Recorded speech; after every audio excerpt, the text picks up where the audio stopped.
à tous, ravi de vous retrouver pour cette nouvelle vidéo. Aujourd'hui, je vous propose d'aborder le thème de la digitalisation dans les ressources humaines et plus globalement dans l'entreprise. On commence tout de suite avec le sommaire. Les principes de la digitalisation, on commencera évidemment par les principes et les définitions et la définition de la digitalisation. Pourquoi utiliser un SIRH, avec quelle stratégie, avec quelle priorité et surtout avec quel impact. Donc, comme je vous le disais, nous allons d'abord commencer par une définition. La digitalisation des RH, c'est une transformation totale de l'entreprise qui oblige à une totale réinvention du business model d'une organisation et par conséquent de son organisation. C'est bien sûr tout ce qu'on verra tout au long de la vidéo.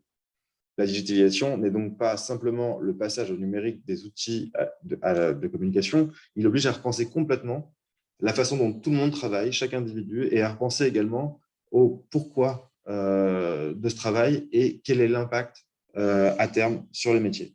Évidemment, ce sont des exemples sur lesquels on reviendra tout au long de la vidéo, puisque ce sont des sujets essentiels et des priorités pour l'ensemble des entreprises depuis au moins un an, depuis le début de la pandémie.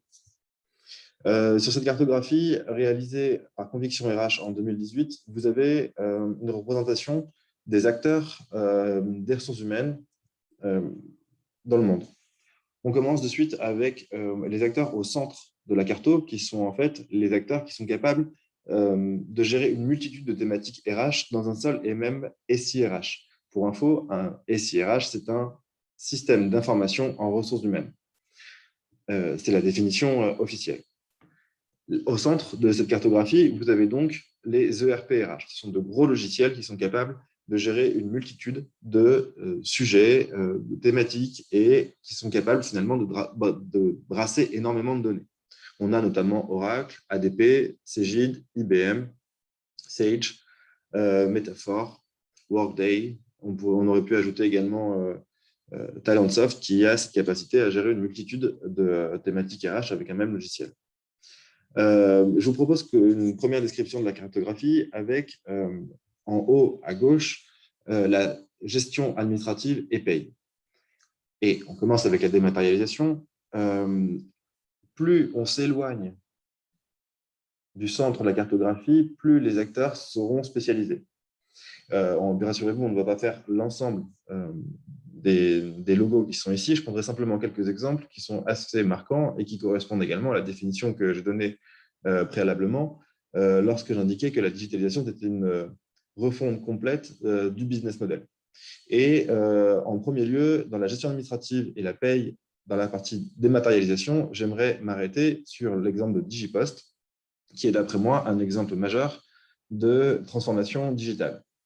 La particularité d'une entreprise comme La Poste en France, c'est des dizaines de milliers, pour ne pas dire des centaines de milliers de facteurs à travers la France qui distribuent le courrier à vélo et qui sont donc par définition peu ou pas au centre de traitement ou dans les bureaux ou avec les professionnels des ressources humaines.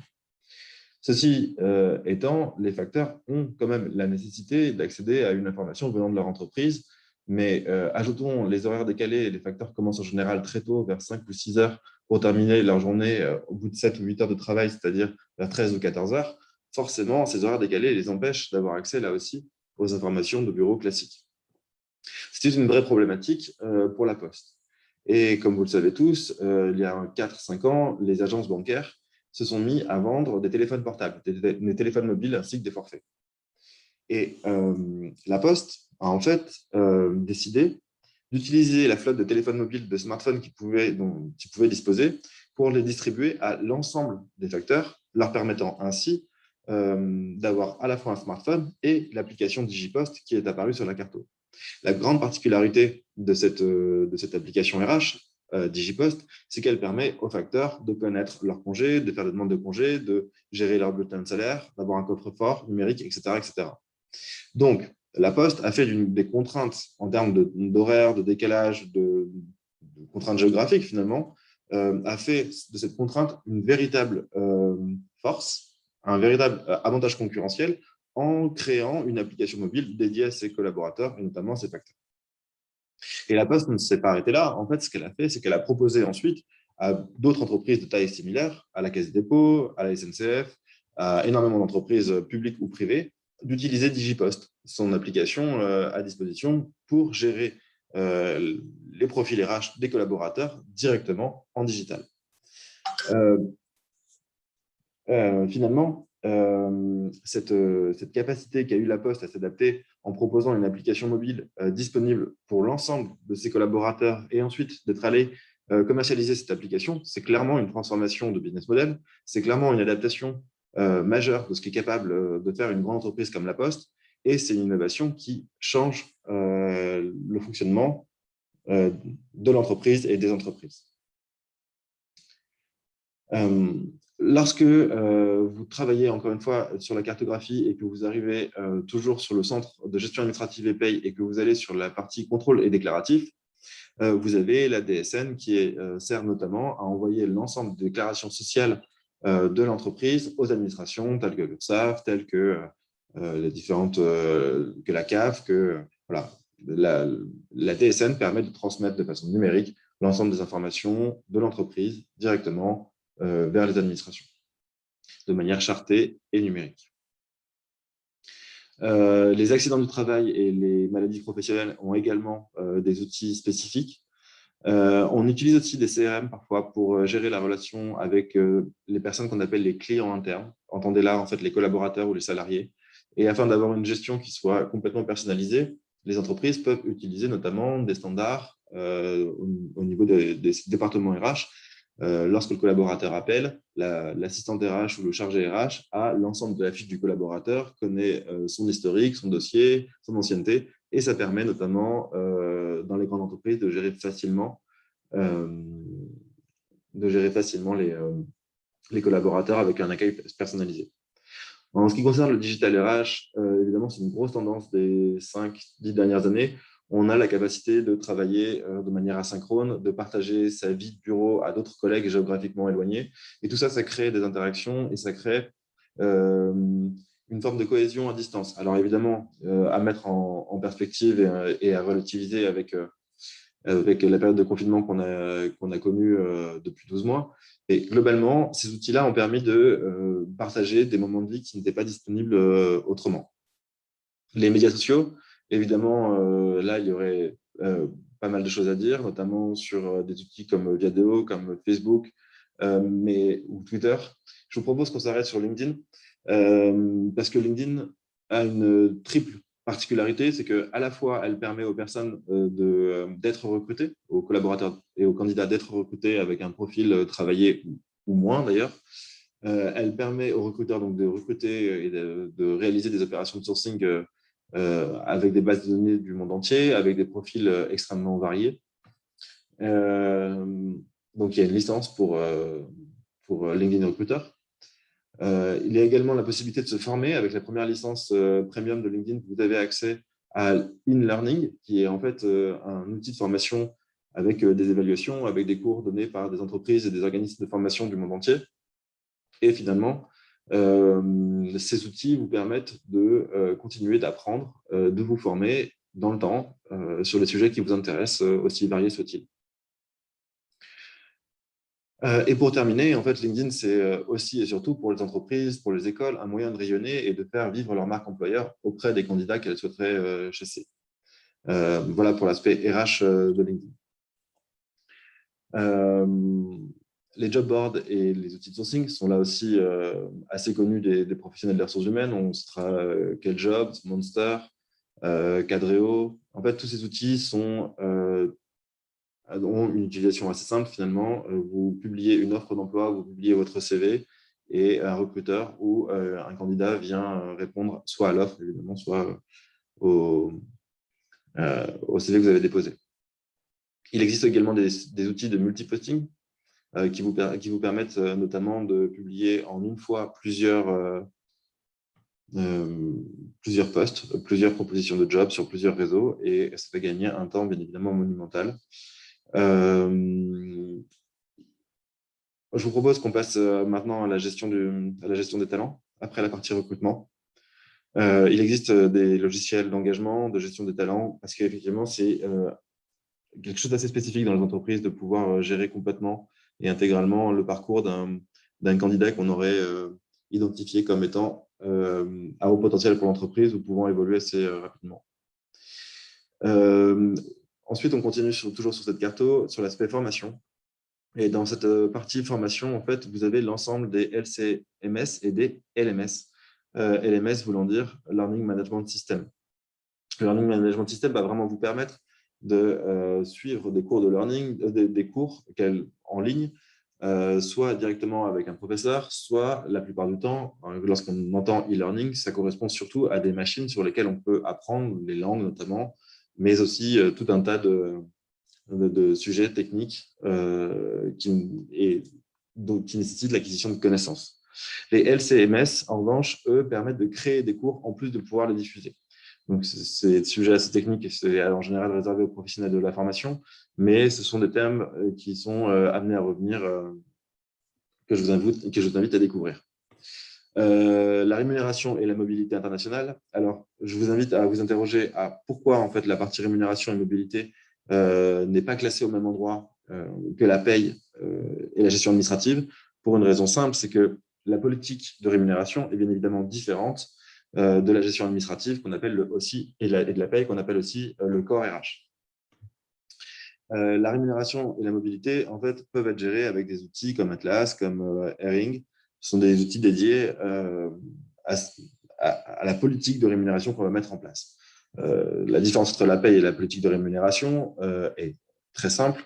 La paye, c'est un bulletin de paye que vous éditez chaque mois et qui varie en fonction de l'impact légal, des cotisations ou autres, alors que la politique de rémunération, c'est l'ensemble des actions de rémunération que vous allez mettre en place et des stratégies que vous allez mettre en place pour motiver, pour fédérer, pour engager. Je pense notamment aux primes annuelles, aux primes de performance, etc.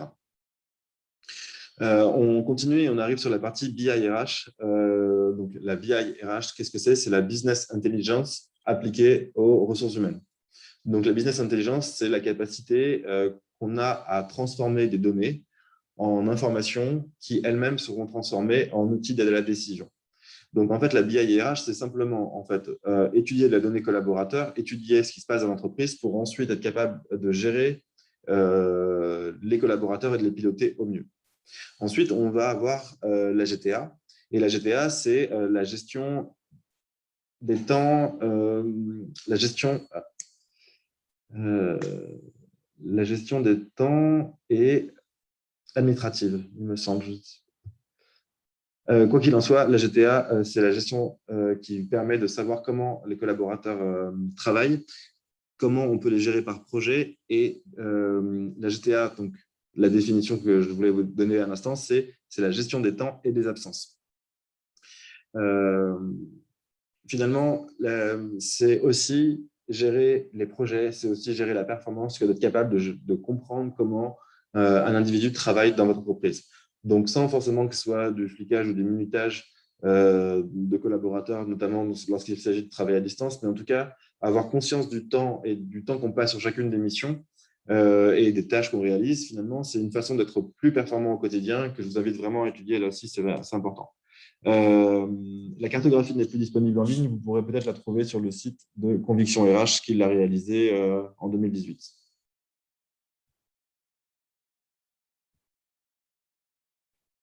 Pourquoi utiliser un SIRH? Parce qu'un employé passe plus de 50 minutes par jour à rechercher des informations et consacre 40 à 70% de son temps à la gestion et à la diffusion de documents, ce qui est considérable.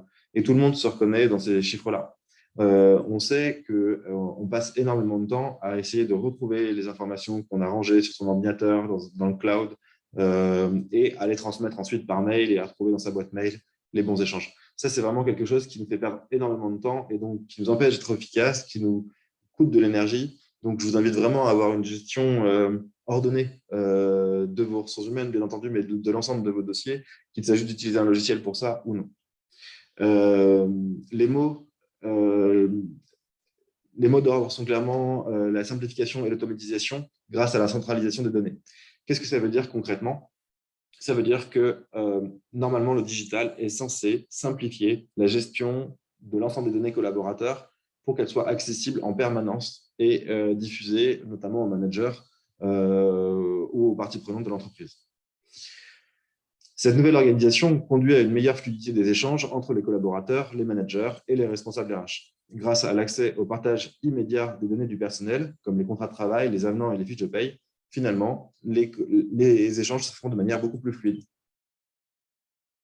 Alors, on arrive au point stratégique. Quel logiciel choisir? Quand on a vu la carto et l'amplitude des logiciels disponibles, en fait, on se rend compte qu'on peut opter pour deux stratégies lorsqu'on veut implémenter un SIRH chez soi. Je vais prendre un exemple. J'ai une entreprise de 50 collaborateurs et j'ai trois besoins. Je souhaite gérer la formation, gérer la paye et gérer mes recrutements. Trois besoins finalement assez classiques. J'ai le choix entre utiliser un logiciel spécialiste pour la formation, un autre spécialisé pour la paye et un autre spécialisé pour la gestion du recrutement. Très bien. La problématique que je vais avoir lorsque je vais utiliser ces logiciels, c'est premièrement la compatibilité entre les données et la capacité qu'auront les logiciels à communiquer entre eux.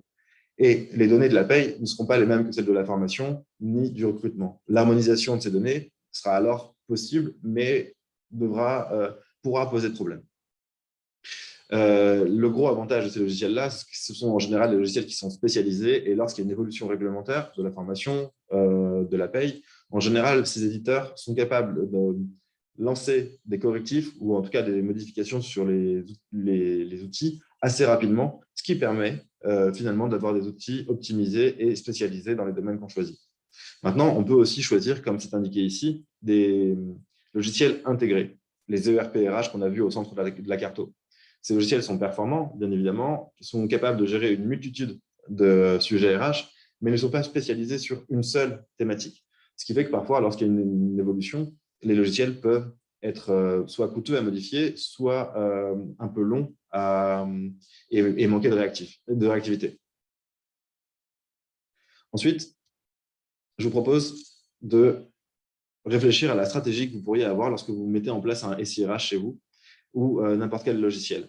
Finalement, on est toujours sur une logique d'innovation avec une recherche de performance, de gain de temps et de croissance pour les entreprises. C'est vraiment ce qui transforme les entreprises, c'est cette volonté de performance, c'est cette nécessité aussi de continuer à fonctionner et à exister malgré les conditions que l'on a. C'est aussi donner des conditions de travail à des collaborateurs qui soient en adéquation avec l'année 2021. C'est-à-dire qu'il y a une véritable attente également des futurs collaborateurs à utiliser le digital de façon performante et optimisée pour là aussi être efficace et ne pas avoir l'impression de perdre du temps. Il faut voir aussi que l'utilisation du digital a également un impact sur le management. Lorsqu'on utilise l'essor des nouvelles technologies, des médias sociaux, de la communication, fait qu'aujourd'hui, l'information est disponible en permanence et surtout, chaque individu dans une entreprise peut créer du contenu sur sa société.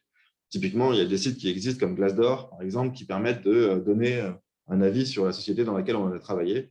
Et il y a d'autres sites qui existent qui le font, qui le proposent également en ligne. Et finalement, lorsqu'on a une information par les médias sociaux sur son entreprise, on peut être informé directement par un collègue plutôt que par son manager ou par son directeur. Ce qui n'était absolument pas le cas il y a encore une cinquantaine d'années ou alors dans de rares exceptions.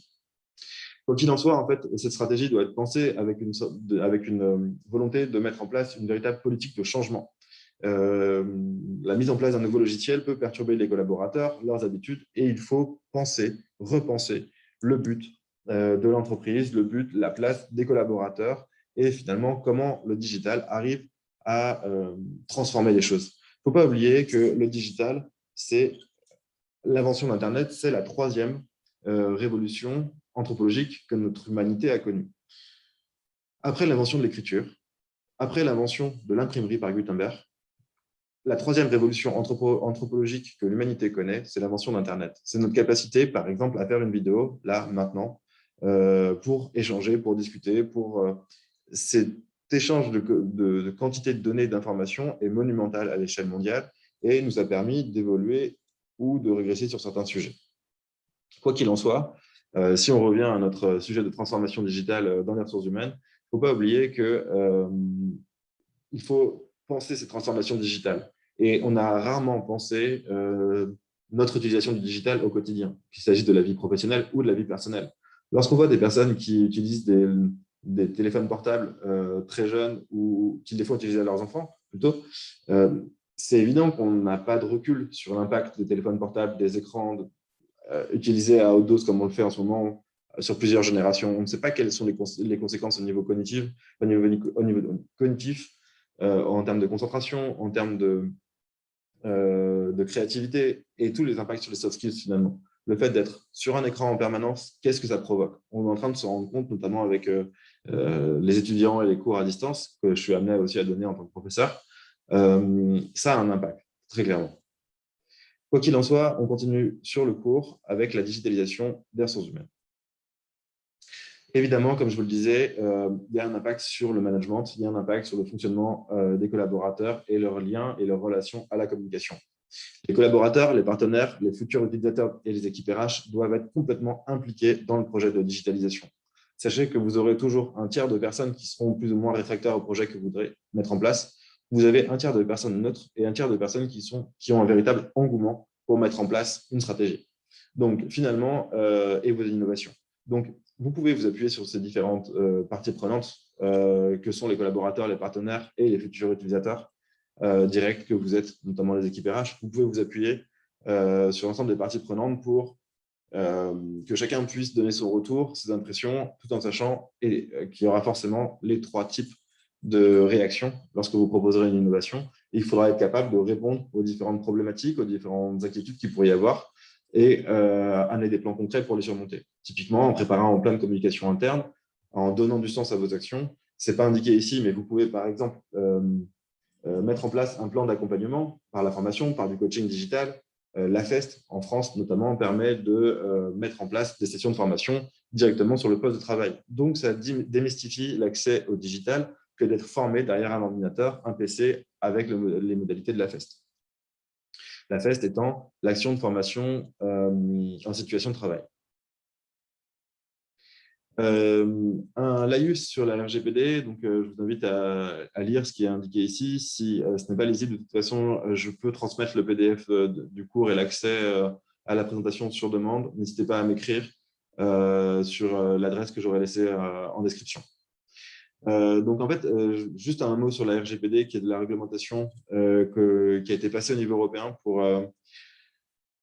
réglementer l'accès aux données personnelles, aux données sensibles et aux données critiques des utilisateurs. Donc, en fait, les entreprises, les éditeurs de logiciels, l'ensemble finalement des acteurs qui produisent de la donnée, qui la conservent, qui utilisent de la donnée sur les collaborateurs ou même de manière générale, sont soumis à cette réglementation européenne qui est effective dans les 27 pays. Ici, l'idée, c'était de rappeler que finalement, la digitalisation doit être accompagnée par l'ensemble des parties prenantes. La direction des ressources humaines, les chargés et être transmis aux collaborateurs de façon à ce qu'ils puissent se l'approprier de façon collaborative et participative. C'est encore la meilleure façon que les transformations que vous souhaitez opérer fonctionnent.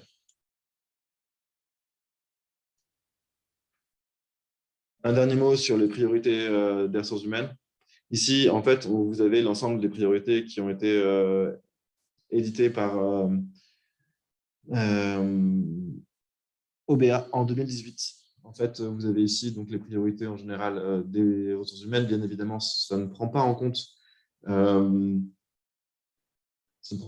l'évolution qu'on a pu connaître ces 12 derniers mois, mais vous avez tout de même la transformation RH, la carrière et la mobilité, le learning et le développement, la communication dans les ressources humaines, le sourcing et le recrutement, les outils et les modes de travail, notamment les modes de travail d'itération, de créativité, d'aménagement d'espace, les flex office, le travail à distance, bien évidemment. Et vous avez aussi le HR Analytics avec la BI dont on a parlé tout à l'heure. On refera un focus sur cette priorité dans une prochaine vidéo si vous avez aimé. En attendant, il est temps pour moi de vous souhaiter